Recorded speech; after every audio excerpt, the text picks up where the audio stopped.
This is another episode of the Traditions for the Future podcast. You can find all posts written at juniusbrutus.substack.com. That is JUNIUSBRUTS.substack.com. Enjoy the episode. Truth, beauty, and goodness, the threefold cord not quickly broken. They are the foundation of all things virtuous and lovely. These three qualities are the focus of the affections. They are the aim of true education. Truth. Truth is aimed for because it gives clarity. It shows what is right and wrong. It gives soundness to our souls, and without it, what direction will we have? Truth recalibrates your focus. This is important because our minds and hearts are naturally bent towards lies.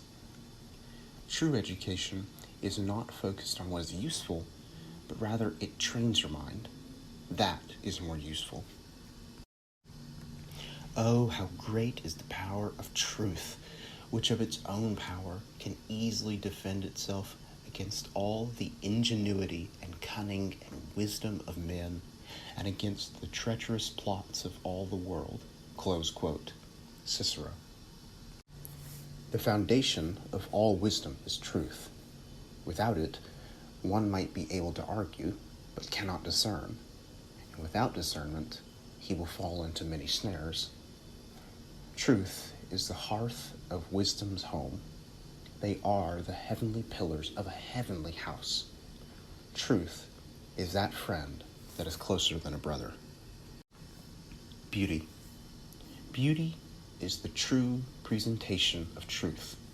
Truth is packaged to us in forms of beauty because that is the only way we are able to receive it. Beauty is truth's display and a stage to any faithful onlooker.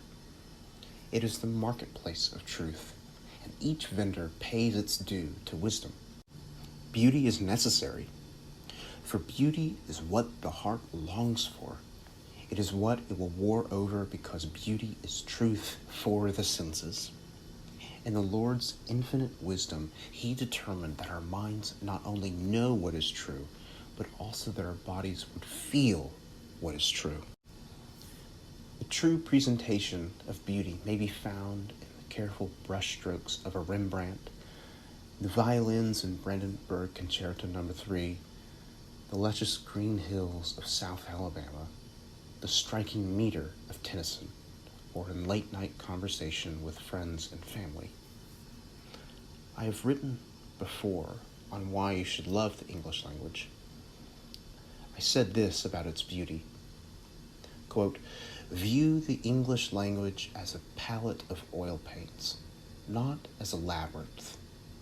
As that palette is mastered, you become more kingly and less beastly, and the man who has the beauty of his tongue suffused within himself shall slay any minotaur." Close quote. Whatever true form it may be, our souls deeply know that we need it. Goodness. Goodness is the meeting place of truth and beauty. When something is seen as true and beautiful, it is declared good. Goodness is that sweetness and delight of truly upright things. It is the attribute that encompasses love, kindness, graciousness, uprightness, pleasure, enjoyment, and beauty. There is no other defining quality that is worth pursuing than goodness. No one makes a diligent study of bad literature. Shakespeare is the greatest English author because truth and beauty are married in his works, making it good. A good education is a beautiful education. A beautiful education is a true education. Threefold cord.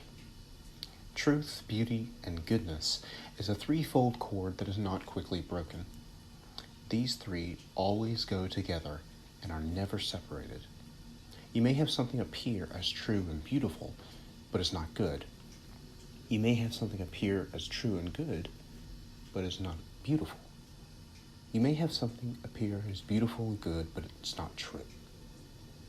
Here's the problem when you have a combination of some without the other.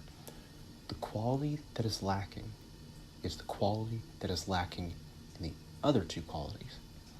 For example, if you have truth and beauty but not goodness, then the truth is not good and the beauty is not good. They depend on each other, meaning if you lack one quality, you lack them all. This is the aim of classical education. We are searching for this harmony and dependence. For in receiving this harmony and dependence, we receive wisdom. Here is an excerpt from String the Bow by Chris Thomas from Old Paths on the Substack. Quote, "At its root, education is about the loving embrace of timeless wisdom. We seek to defend, preserve, and increasingly to create anew something that is worth keeping. We revive a love of family, community, history, and place through careful, diligent use of gifts passed down to us.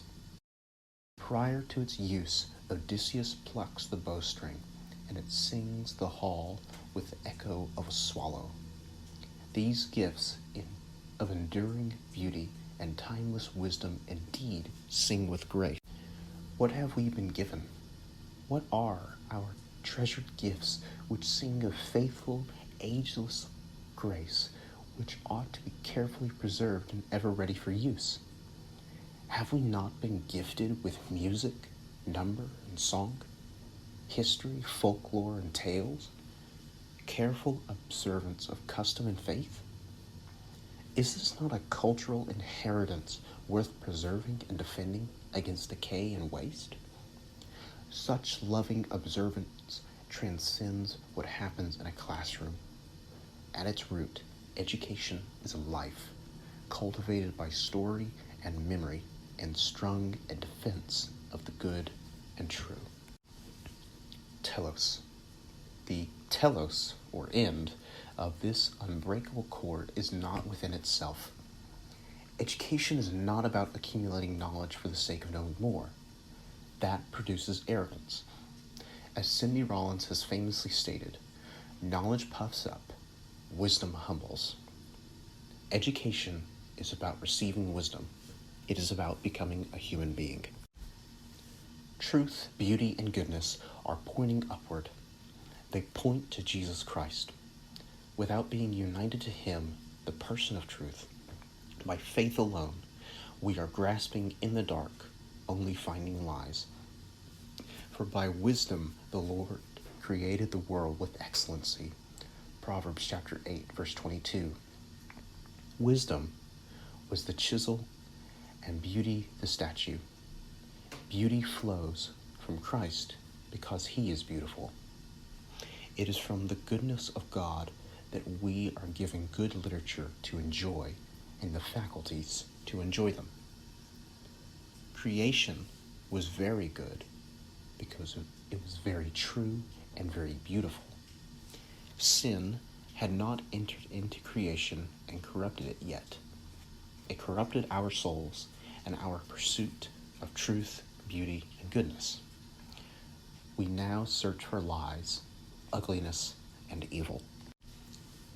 Christ came to restore us as the whole man. He took the corruptible, making it incorruptible. Therefore, in our pursuit of truth, beauty, and goodness, we can only obtain it if we have first been united to Christ and reconciled to God the Father by faith alone. To pursue truth, beauty, and goodness is to pursue Christ. True education trains the soul to pursue the Lord Jesus Christ, who as the true man makes us true, beautiful, and good men.